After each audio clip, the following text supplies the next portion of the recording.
Nós vamos continuar falando sobre Hebreus, desvendando a Bíblia. E está sendo incrível as nossas quartas-feiras, nesse momento tão poderoso que nós podemos compartilhar do Evangelho, que nós podemos compartilhar da Sagrada Palavra de Deus. Pois bem, a semana passada nós lemos o capítulo 4. Hoje nós vamos ler o capítulo 5 de Hebreus. Então, se você tem a sua Bíblia disponível nesse momento, abra comigo, vamos fazer essa leitura juntos, esse momento de leitura bíblica saudável, amém? Para as nossas vidas, que eu tenho certeza que você será edificado no Senhor e o Espírito Santo de Deus te trará revelação das Escrituras Sagradas, amém?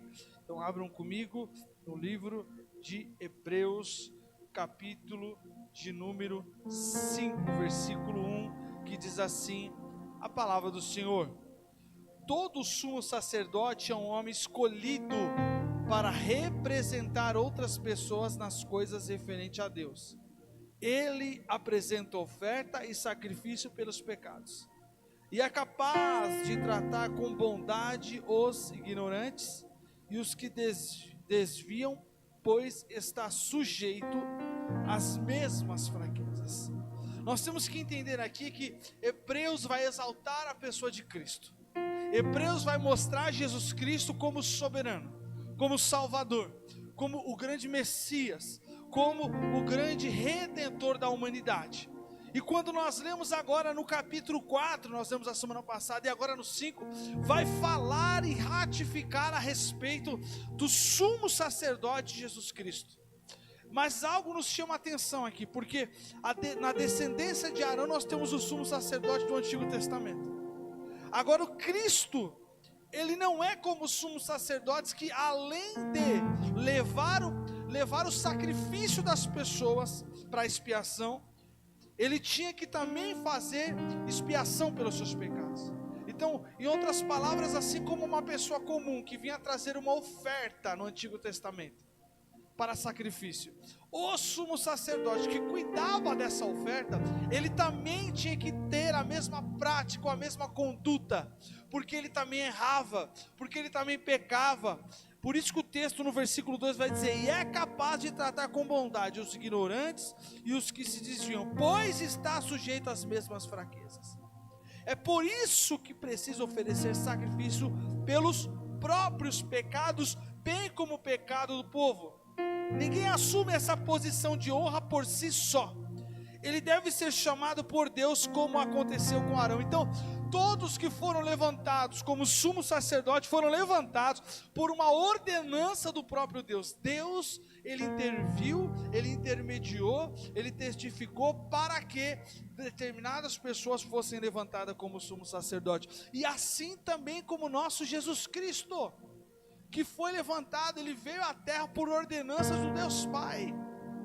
Ele veio habitar entre nós por ordenança do Deus Pai. O 5 vai dizer: por isso Cristo não tomou por si a honra de ser sumo sacerdote, mas foi Deus que lhe concedeu esta honra, dizendo: você é meu filho, hoje eu o gerei.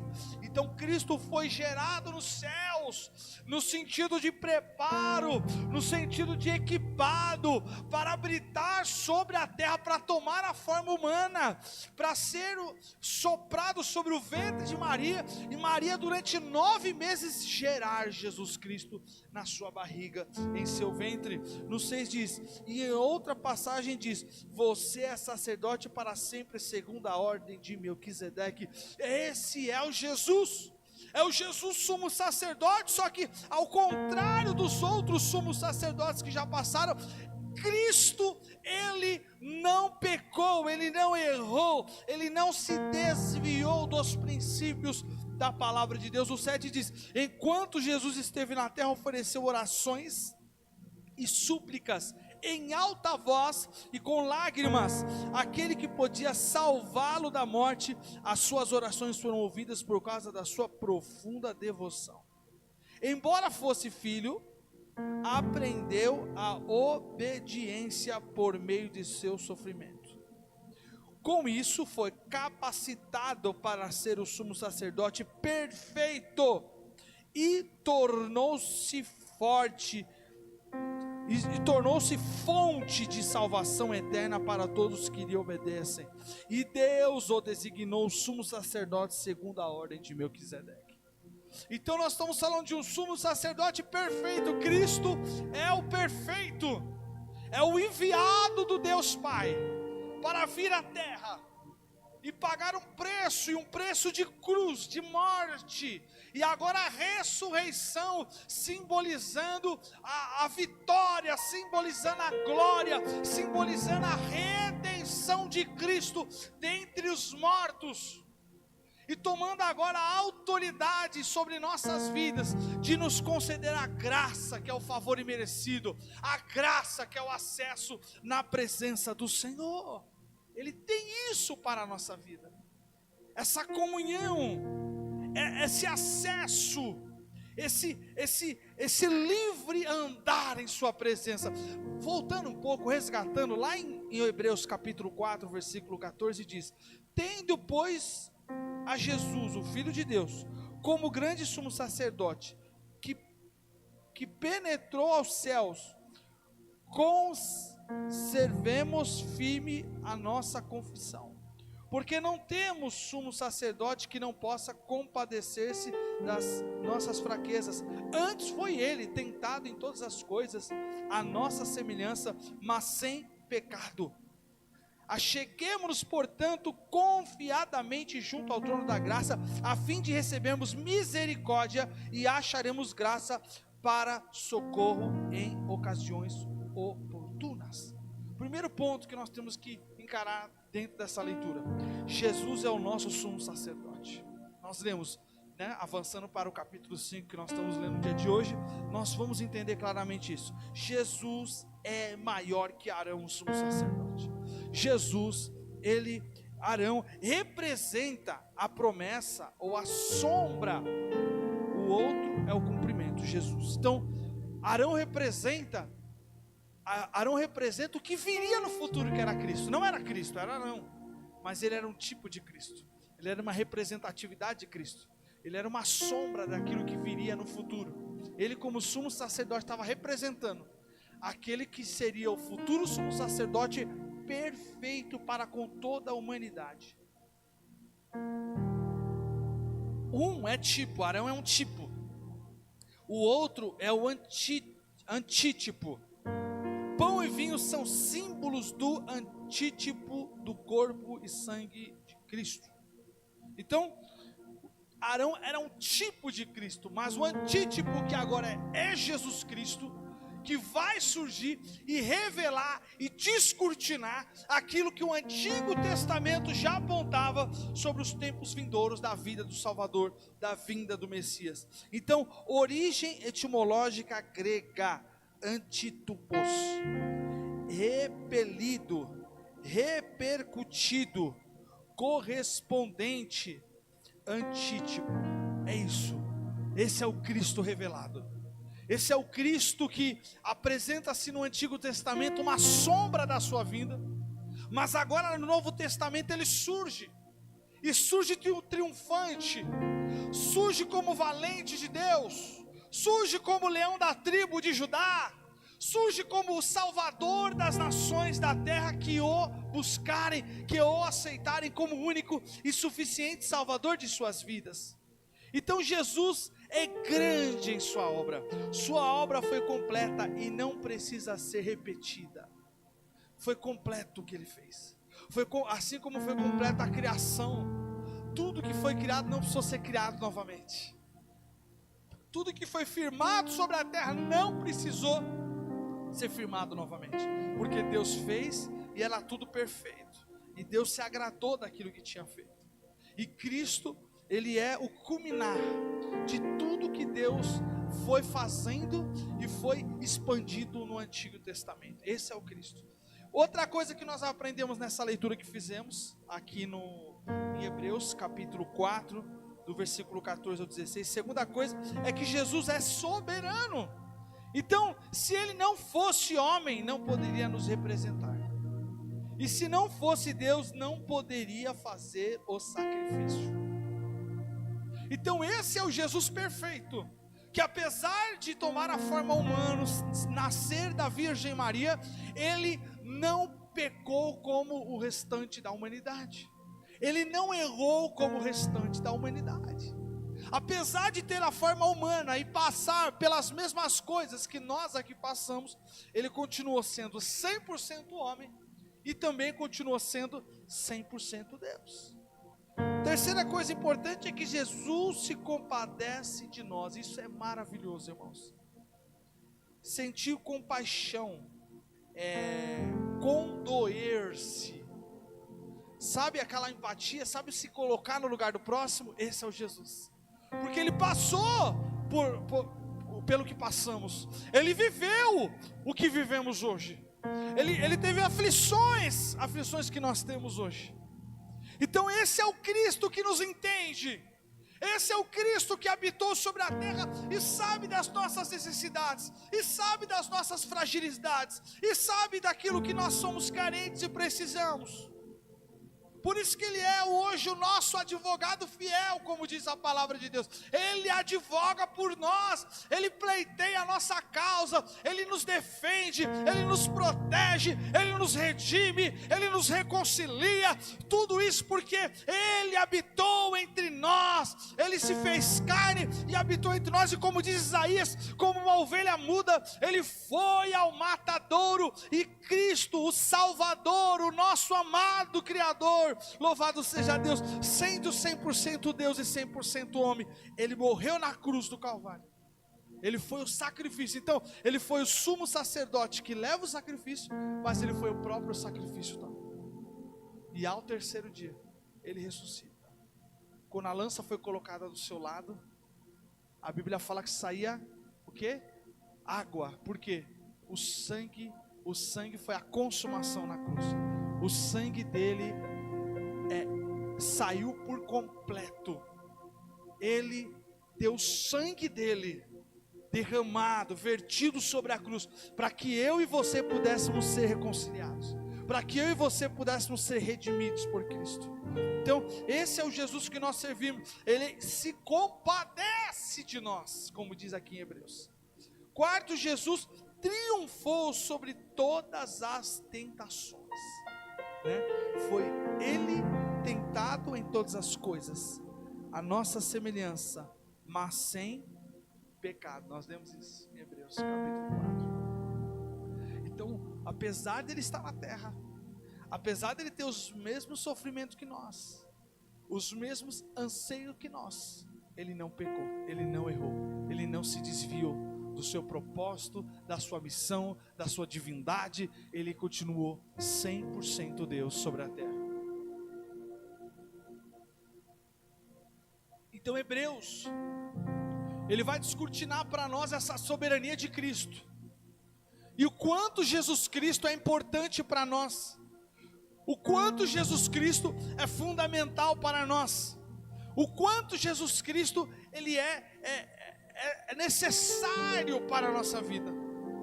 E nós entendemos através disso que sem a pessoa de Cristo não conseguimos salvação. Sem a pessoa de Cristo não conseguimos salvação e não conseguimos a redenção, que é a vida eterna, que é reinar com o Senhor na glória. Então Jesus Cristo, ele representa para nós o único caminho, o verdadeiro caminho, o decisivo caminho. E sem entrar por esse caminho não há outra porta, não há outra direção, não há outro intermediador, não há outro que possa fazer uma ponte de ligação entre você e Deus. Não, é só Jesus. A Bíblia fala que ele é o caminho, a verdade e a vida, e ninguém vai ao Pai se não for por intermédio do Senhor Jesus Cristo de Nazaré. Então ele é o Cristo que nos reconcilia com o Pai. E como que eu vou para Cristo? Eu tenho que aceitá-lo. Eu tenho que aceitá-lo como único e suficiente Salvador da minha vida. Eu tenho que levantar as minhas mãos e aceitar a Jesus, e falar para ele habitar na minha vida, morar em mim, fazer morada, para que eu possa desfrutar de todas as promessas bíblicas que estão ali mencionadas e que diz respeito a todos aqueles que o buscam. Louvado seja Deus. na continuação do texto. Louvado seja Deus. Na continuação do texto diz, em Hebreus capítulo 5, versículo 11, eu dei uma pausa, a gente fez um parênteses para voltar no 4 e trazer alguns tópicos, agora voltando para terminar a nossa leitura, Hebreus capítulo 5, versículo 11 diz, há muito mais que gostaríamos de dizer a esse respeito, mas são coisas difíceis de explicar, sobretudo porque vocês se tornaram displicentes acerca do que ouvem. Nós lembramos aos irmãos que provavelmente Hebreus foi ali escrito num período de perseguição da igreja. E nesse período de perseguição, nesse período de pressão do povo que se converteu ao Evangelho de Cristo, muitos estavam querendo voltar a praticar a seita judaica. E praticar a seita judaica era um retroceder. Então aqui nós temos uma palavra de afirmação, né? Se tornaram displicentes acerca do que ouvem. Quer dizer, vocês estão deixando de ouvir o Evangelho da salvação. Vocês estão voltando à velha prática. Vocês estão voltando aos velhos hábitos. Vocês estão voltando a uma direção que nós tiramos vocês. Então, o Evangelho que descortina a novidade de vida estava sendo colocado em xeque por causa de uma perseguição. O versículo 12 diz, a esta altura já deveriam ensinar outras pessoas e no entanto precisam de alguém, que alguém lhes ensine novamente os conceitos mais básicos da palavra de Deus. Ainda precisam de leite e não podem ingerir alimento sólido. Em outras palavras, aleluia, o escritor está dizendo, vocês estão imaturos ainda, porque nós já explicamos, nós já anunciamos, nós já discipulamos, mas vocês insistem ainda em querer voltar à prática rudimentares da fé, a praticar a lei mosaica, a estar ainda debaixo de um jugo judaico, e não é isso. Nós temos que viver agora em Cristo, que descortinou uma novidade de vida para nós, e que tem para nós, aleluia, uma vida e vida em abundância e vida eterna na presença dele, e que não há ninguém a não ser Cristo. Nada pode anular o que Cristo fez. Ninguém pode anular o que Cristo fez. Ninguém pode interromper o ato consumado na cruz que Cristo manifestou por nós. Louvado seja Deus. No versículo 13 diz, quem se alimenta de leite ainda é criança e não sabe o que é justo. Então ainda tem decisões, ainda tem questionamentos. E às vezes você se encontra nesse estado de incerteza da sua fé. Às vezes você se encontra nesse estado de falta de convicção sobre o Cristo que você serve. Pois bem, olha só que interessante. Eu estou com um livro aqui muito importante, que é o livro de Teologia Sistemática do Eurico Bergsten, da CPAD. E na página 57, no tópico de número 5, diz, Jesus uniu na sua pessoa as duas naturezas perfeitas. Então Jesus teve no seu nascimento duas naturezas distintas. Pela concepção sobrenatural de Maria, Jesus herdou do seu pai pela operação do Espírito Santo, né? Lucas 1:35. A natureza divina em todas as suas características. De Maria ele recebeu a natureza humana. As suas naturezas divinas e humanas se uniram na construção de sua pessoa de modo perfeito. Então foi uma composição perfeita. Através de Maria ele herda o que é humano, e através do Espírito Santo que faz Maria conceber, ele vai herdar tudo aquilo que é divino, tudo aquilo que provém de Deus, que é o próprio Deus, tomando a forma humana e sendo gerado no ventre. As duas naturezas não se misturam, isto é, Jesus não ficou com a sua divindade humanizada, ou com a sua natureza humana divinizada. Então quer dizer, ele não tomou a forma humana e ficou, não. Ou ele tomou a forma divina e ficou na terra como divino. Não tem a ver com isso. Em Canaã, quando Jesus transformou a água em vinho, a água deixou de ser água e passou a ser integralmente vinho. Está lá em João 2,8 até o 10. Quando, porém, Jesus se fez homem, continuou sendo Deus verdadeiro, mesmo estando sob a forma de homem verdadeiro. Então ele não perdeu a sua divindade, ele não perdeu a sua soberania, ele não perdeu a sua glória, a sua majestade. A Bíblia vai dizer que lá no Getsêmani, quando os soldados vêm para prender Jesus, Pedro desembanha a espada e corta a orelha de um soldado. E aí Jesus vai falar: olha, se eu quisesse eu teria dado ordem, e meu Pai enviaria uma legião de anjos para me livrar. Isso é o Deus Todo-Poderoso. Isso é o Deus Todo-Poderoso.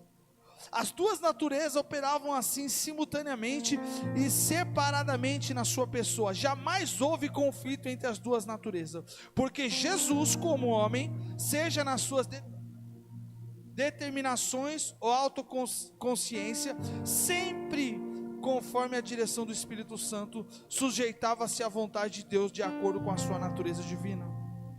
E aí tem vários textos, né? Não vamos entrar aqui, mas Mateus 26:39 é um deles que vai falar a respeito disso. Assim Jesus